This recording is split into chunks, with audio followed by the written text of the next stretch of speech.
दुनिया की 21% आबादी दुनिया की सिर्फ 5% संपत्ति को क्यों नियंत्रित करती है?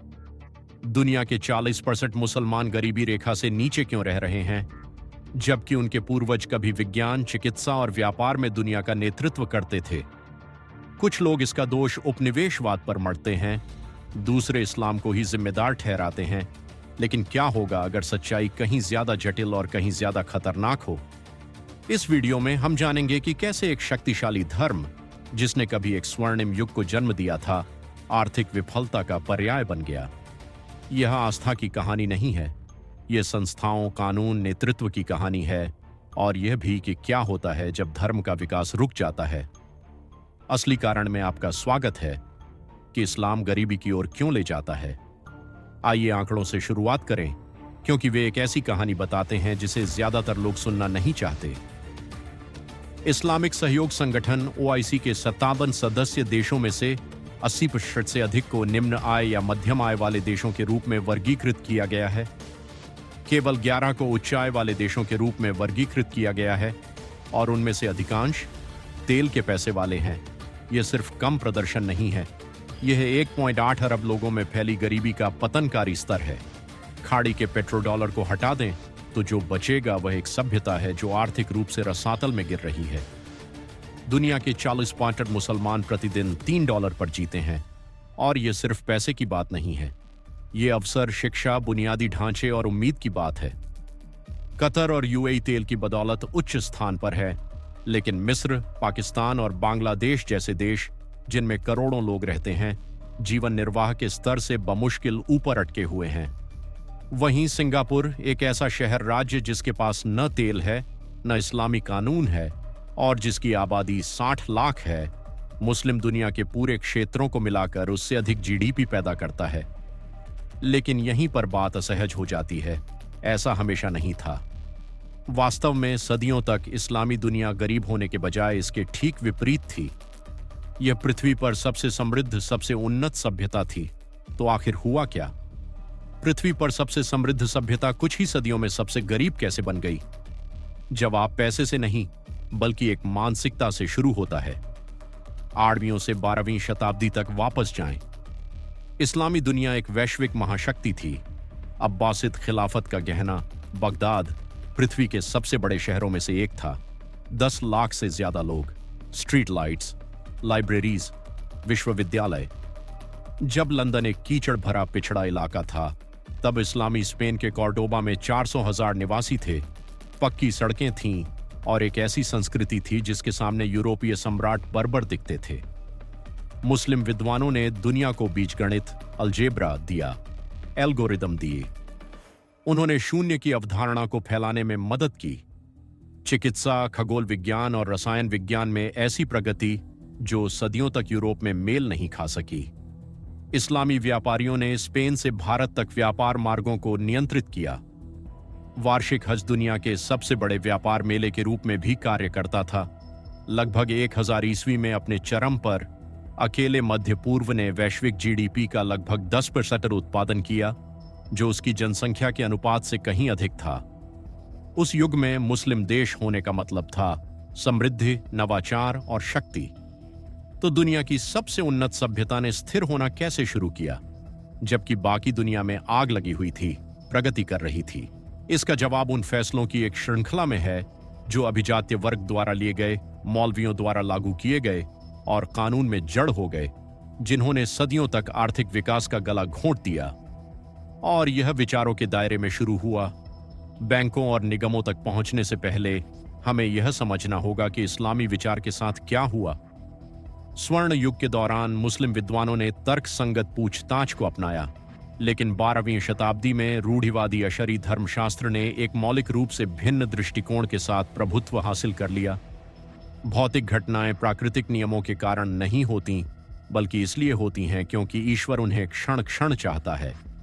आग रसायन विज्ञान के कारण नहीं जलती, यह इसलिए जलती है क्योंकि ईश्वर इसे अभी इस पल में जलाता है। इस बीच यूरोप में वैज्ञानिक पद्धति जड़ पकड़ रही थी। यह विचार की प्रकृति सुसंगत नियमों का पालन करती है, जिन्हें हम खोज और उपयोग कर सकते हैं। एक सभ्यता दूरबीन और भाप के इंजन बना रही थी। दूसरी इस बात पर बहस कर रही थी कि क्या सितारों का अध्ययन करना ईश्वर की संप्रभुता का उल्लंघन करता है। इस दार्शनिक विभाजन ने बाद में जो कुछ भी हुआ उसके लिए मंच तैयार किया, लेकिन अमूर्त धर्मशास्त्र ही एकमात्र जंजीर नहीं थी। जमीन पर कुछ और भी विनाशकारी हो रहा था, चुपचाप, कानूनी रूप से और पीढ़ी दर पीढ़ी। निष्पक्षता बनाए रखने के उद्देश्य से बनाए गए कानून अर्थव्यवस्था को तोड़ रहे थे। इस्लामी कानून के अनुसार जब कोई व्यक्ति मरता है तो संपत्ति को सभी बच्चों, जीवन साथी और माता पिता के बीच विभाजित किया जाना चाहिए। धनी मुस्लिम पुरुषों की अक्सर कई पत्नियां और कई बच्चे होते थे। जब कोई व्यापारी मर जाता था तो उसका व्यापारिक साम्राज्य दर्जनों छोटे छोटे टुकड़ों में बंट जाता था। इससे भी बुरा, मृत्यु पर व्यवसाय ही भंग हो जाता था। आप किसी कंपनी को अपने उत्तराधिकारी को बरकरार नहीं दे सकते थे। हर पीढ़ी को नए सिरे से शुरुआत करनी पड़ती थी। नतीजा, व्यवसाय छोटे और अल्पकालिक रहे। अधिकांश ऑटोमन व्यवसाय केवल 2 लोगों की साझेदारी थे। इस बीच यूरोप ने निगम का आविष्कार किया, ऐसी संस्थाएं जो अपने संस्थापकों से अधिक समय तक जीवित रह सकती थीं और भारी पूंजी जमा कर सकती थीं।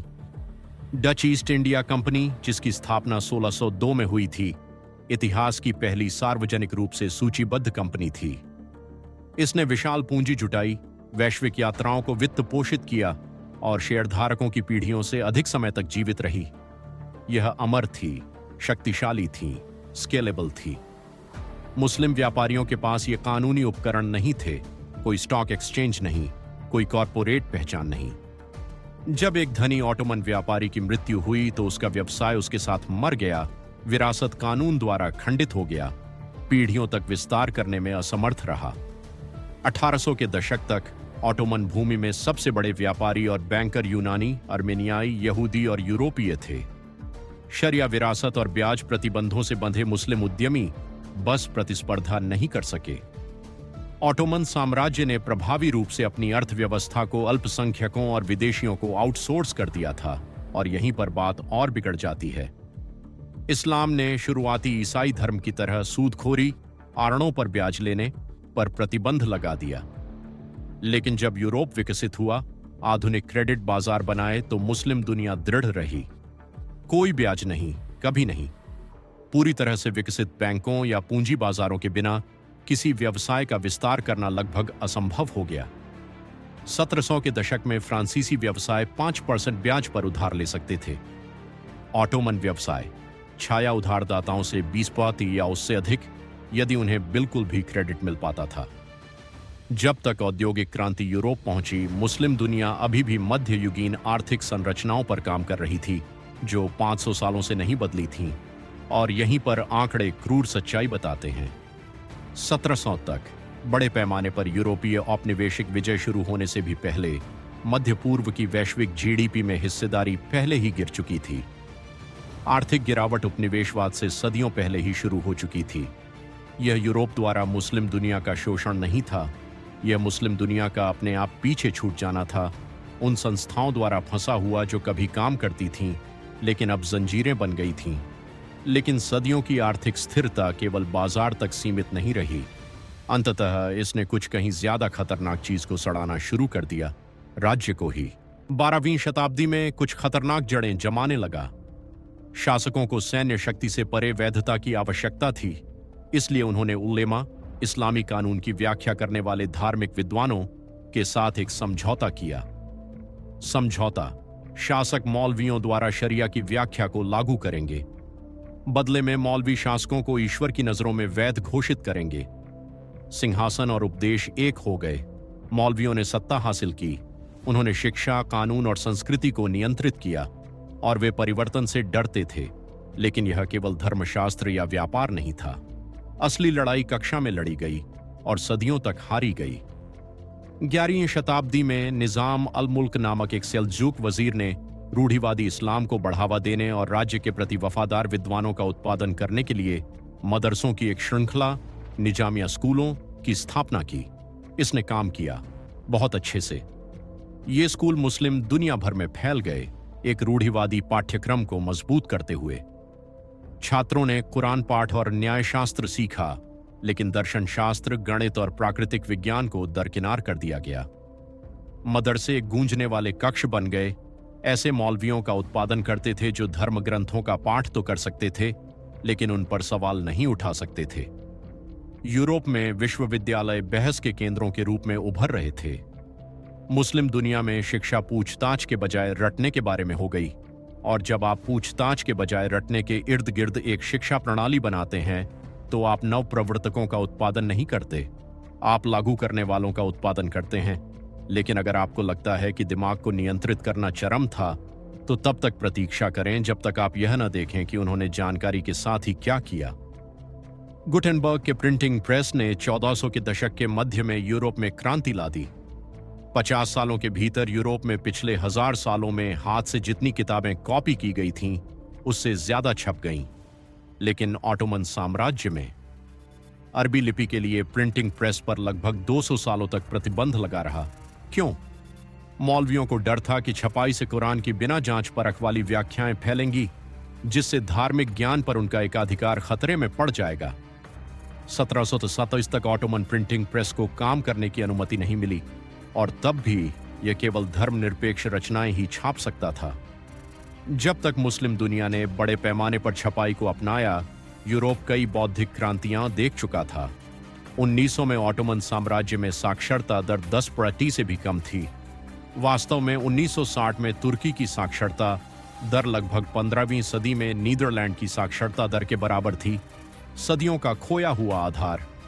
लेकिन बौद्धिक गतिरोध केवल किताबों तक सीमित नहीं था। यह विज्ञान तक पहुंच गया, और वहां जो हुआ उसने सदियों तक मुस्लिम दुनिया का भाग्य तय कर दिया। इस्लामी स्वर्ण युग के दौरान तर्कवादी दार्शनिकों और पारंपरिक धर्मशास्त्रियों के बीच खुली बहस होती थी। मध्ययुगीन काल के अंत तक रूढ़िवादिता हावी हो गई।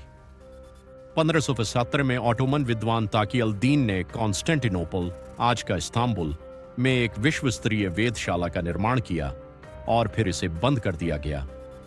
मौलवियों ने धूमकेतु के अवलोकन को अपशकुन माना। ताकी अल दीन की वेधशाला को खुलने के कुछ ही सालों बाद ध्वस्त कर दिया गया, युद्ध से नहीं बल्कि एक फरमान से। एवरोएस जैसे मुस्लिम विचारक, जिन्होंने अरस्तू के विचारों को इस्लाम के साथ मिलाने की कोशिश की थी, उनकी निंदा की गई और उन्हें चुप करा दिया गया। उनकी किताबें जला दी गईं और उनके विचारों को धर्मद्रोह करार दिया गया। पांडुलिपियां नष्ट कर दी गईं। प्रिंटिंग प्रेस पर प्रतिबंध लगा दिया गया। पुस्तकालय धूल फांकते रहे, जबकि यूरोप ने उसी ज्ञान पर प्रबोधन का निर्माण किया जिसे मुसलमानों ने कभी संरक्षित किया था। पूरी पीढ़ियां इस विश्वास के साथ बड़ी हुईं कि विज्ञान विदेशी है, नवाचार संदिग्ध है और किसी भी चीज पर सवाल उठाना खतरनाक है। यह सिर्फ इसलिए नहीं कि मुस्लिम दुनिया ने नवाचार करना बंद कर दिया, यह भूल गई कि नवाचार की इच्छा कैसे करे। 1700 तक मुस्लिम दुनिया ने बड़े पैमाने पर मौलिक वैज्ञानिक कार्य करना बंद कर दिया था, और आज के आंकड़े कहानी बयां करते हैं। इजराइल, जिसकी जनसंख्या 9.5 मिलियन है, लगभग 500 मिलियन की पूरी अरब दुनिया से ज्यादा वैज्ञानिक शोध पत्र हर साल प्रकाशित करता है। विज्ञान में मुसलमानों ने 1% से भी कम नोबेल पुरस्कार जीते हैं। यहूदी, जो दुनिया की आबादी का 0.2% है, उन्होंने लगभग 20% जीते हैं। अहमद जेवैल, एक मिस्र के रसायनजी जिन्होंने 1999 में नोबेल पुरस्कार जीता था, ने अपना क्रांतिकारी काम कैलटेक में किया, न कि काहिरा विश्वविद्यालय में। प्रतिभा मौजूद है, लेकिन उसे पोषित करने के लिए बुनियादी ढांचा नहीं है। लेकिन अगर आपको लगता है कि ऐतिहासिक नुकसान बुरा था, तो आज ये कैसा दिखता है ये देखने के लिए इंतजार करें। 21वीं सदी में आगे बढ़ते हैं, और उन सभी सदियों का बोझ वास्तविक समय में मुस्लिम दुनिया को कुचल रहा है। मध्य पूर्व और उत्तरी अफ्रीका में 45 से ज्यादा सशस्त्र संघर्ष चल रहे हैं, पृथ्वी के किसी भी अन्य क्षेत्र से ज्यादा। सीरिया के गृहयुद्ध ने 90% से ज्यादा सीरियाई लोगों को गरीबी रेखा से नीचे धकेल दिया है। यमन दुनिया के सबसे बुरे मानवीय संकट का सामना कर रहा है, और यह सिर्फ युद्ध नहीं है, यह शासन है या उसका पूरी तरह से अभाव। मध्य पूर्व में 90% से ज्यादा लोग सत्तावादी शासनों के अधीन रहते हैं। 47 मुस्लिम बहुल देशों में से 2018 तक केवल 2 को पूर्ण लोकतंत्र के रूप में मूल्यांकित किया गया था। दोनों तब से पिछड़ गए हैं। यह सिर्फ आजादी के बारे में नहीं है, यह आर्थिक अस्तित्व के बारे में है। मिस्र में व्यवसाय शुरू करना चाहते हैं। आपको 5 अलग अलग अधिकारियों को रिश्वत देनी पड़ सकती है। पाकिस्तान में सरकारी ठेका चाहिए। सेना से संबंध होना बेहतर है। आप काहिरा में एक 22 वर्षीय महिला हैं। आपने इंजीनियरिंग की पढ़ाई की। आपने अपनी परीक्षाएं पास की, लेकिन कोई आपको नौकरी नहीं देगा जब तक कि आपके चाचा के संबंध न हो। आपके भाई को नौकरी के प्रस्ताव मिलते हैं, आपको खामोशी मिलती है। यह दुर्लभ नहीं है, यह सामान्य है, और यह पूरी अर्थव्यवस्था के भविष्य को नुकसान पहुंचा रहा है। कराची में एक कंप्यूटर विज्ञान स्नातक गुजारा करने के लिए उबर चलाता है। काहिरा में रसायन विज्ञान में पीएचडी वाला व्यक्ति सड़क पर चाय बेचता है। प्रतिभा उन प्रणालियों के तहत दम घुटती है जो उसे सांस लेने नहीं देती। सफलता योग्यता पर नहीं बल्कि संरक्षण पर निर्भर करती है। प्रतिभाशाली लोग छोड़ देते हैं क्योंकि वे आगे नहीं बढ़ सकते। लेबनान में रोजाना बिजली गुल होती है। मुद्रा गिर गई है। बैंकों ने जमा राशि रोक दी है। डॉक्टर यूरोप भाग रहे हैं। इंजीनियर खाड़ी देशों में जा रहे हैं। सूडान में राज्य पूरी तरह से ढह गया है, जिसकी जगह आदिवासी मिलिशिया और अकाल ने ले ली है। यमन में लाखों लोग भुखमरी से एक भोजन दूर रहते हैं। सऊदी ड्रोन और ईरान समर्थित लड़ाकों द्वारा गश्त किए गए आसमान के नीचे। ये सिर्फ आंकड़े नहीं हैं। यह तब का नजारा है जब एक सभ्यता शासन करना भूल जाती है। जबकि तेल समृद्ध सम्राट खाड़ी में सोने से जड़े टावर बनाते हैं, मुस्लिम दुनिया का दिल खून बहा रहा है। और एक और बाधा है जो सब कुछ रोक रही है, एक जो सदियों से खुली आंखों के सामने छिपी हुई है। मध्य पूर्व में महिला श्रम भागीदारी लगभग 20% है, जो दुनिया में सबसे कम है। इस पर विचार करें। इस क्षेत्र में 5 में से 4 महिलाएं या तो काम नहीं कर सकती या काम नहीं करती। इसमें से कुछ सांस्कृतिक है, कुछ कानूनी है। पुरुष संरक्षकता कानून, महिलाओं के काम पर प्रतिबंध, असमान विरासत। कई मुस्लिम बहुल देशों में महिलाएं किसी पुरुष रिश्तेदार की अनुमति के बिना बैंक खाता नहीं खोल सकती, आजादी से यात्रा नहीं कर सकती, मंजूरी के बिना व्यवसाय शुरू नहीं कर सकती। सऊदी अरब में महिलाओं को 2018 में ही गाड़ी चलाने का अधिकार मिला। उससे पहले पीएचडी वाली एक वयस्क महिला कानूनी रूप से खुद गाड़ी चलाकर काम पर नहीं जा सकती थी। ईरान में महिलाओं को हिजाब ठीक से न पहनने के लिए गिरफ्तार किया जाता है। तालिबान शासन के तहत अफगानिस्तान में लड़कियों को माध्यमिक शिक्षा से पूरी तरह से प्रतिबंधित कर दिया गया है, लेकिन आर्थिक प्रभाव व्यक्तिगत स्वतंत्रता से कहीं आगे जाता है। 2018 की आईएमएफ रिपोर्ट का अनुमान है कि अगर मध्य पूर्व में महिलाएं पुरुषों के समान दर पर श्रम शक्ति में भाग लेतीं, तो क्षेत्रीय जीडीपी में 47% की वृद्धि हो सकती थी। लगभग आधी अर्थव्यवस्था सदियों पहले लिखे गए कानूनों के कारण बंद पड़ी है, लेकिन यह सिर्फ कानून नहीं है, यह संस्कृति है।